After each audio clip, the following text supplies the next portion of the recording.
Today we're going to be doing a lazy daisy stitch. So we're going to come up from the back of the felt at the point at the top here, pull my needle through, and then I'm going to go down in the same hole, pull my needle through,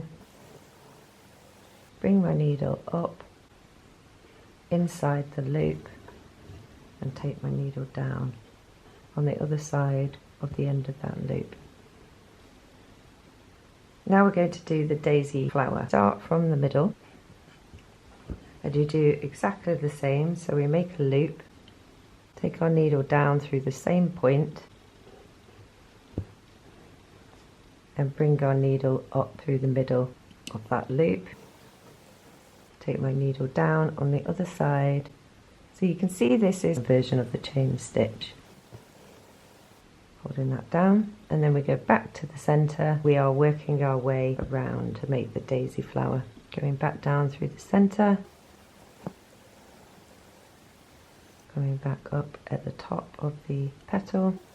And this stitch is perfect for adding patterns onto any fabric and clothing.